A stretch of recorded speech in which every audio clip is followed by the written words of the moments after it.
Shalom, salam sejahtera bagi kita semua.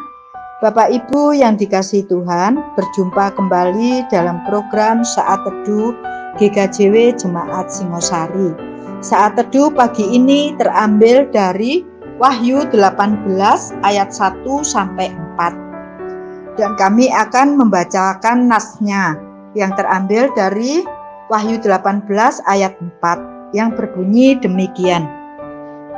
Lalu aku mendengar suara lain dari surga berkata, "Pergilah kamu, hai umatku, pergilah daripadanya, supaya kamu jangan mengambil bagian dalam dosa-dosanya, dan supaya kamu jangan turut ditimpa malapetaka-malapetakanya."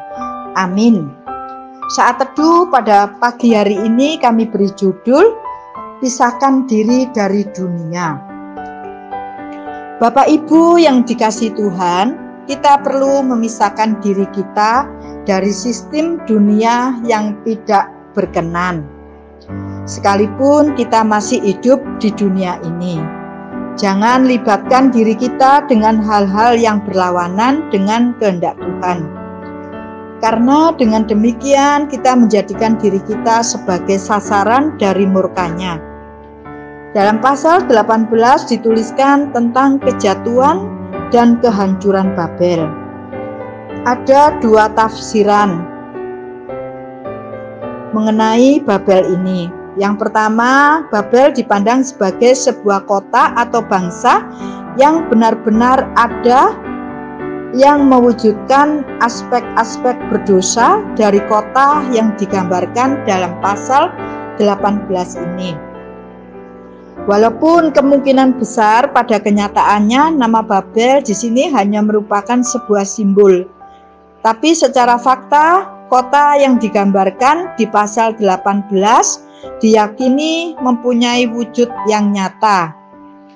Tafsiran yang kedua berpendapat bahwa Babel di sini melambangkan seluruh sistem dunia yang berada di bawah pemerintahan antikristus, dan pada akhir dari masa kesengsaraan besar mendapatkan penghukuman dari Tuhan. Wahyu 18 ayat 4 mengingatkan kita kepada peristiwa yang dialami oleh Lot dan keluarganya ketika mereka disuruh malaikat keluar dari Sodom, karena kota itu akan segera dihancurkan. Malaikat menyuruh Lot membawa keluarganya pergi menjauh dari Sodom dengan bersegera tanpa menunda-nunda. Sebab bila mereka tetap tinggal di kota itu, mereka pun akan menjadi korban karena ditimpa malapetaka. Kita tidak akan membahas secara detail mengenai apa yang akan terjadi di akhir zaman, sebagaimana yang tertulis dalam pasal 18 ini, tapi kita akan merenungkan dan menerapkan ayat firman Tuhan, khususnya ayat yang keempat. Ini dalam kehidupan kita secara pribadi. Dalam Imamat 20 ayat 26 di situ tertulis, "Kuduslah kamu bagiku sebab aku ini Tuhan, kudus dan aku telah memisahkan kamu dari bangsa-bangsa lain, supaya kamu menjadi milikku." Dan dalam 1 Petrus 1 ayat 16 di situ juga tertulis, sebab ada tertulis, "Kuduslah kamu sebab aku kudus." Kudus di sini terpisah dan dikhususkan, dan ini bermakna bagi kita terpisah dari sistem dunia dan dikhususkan bagi Tuhan.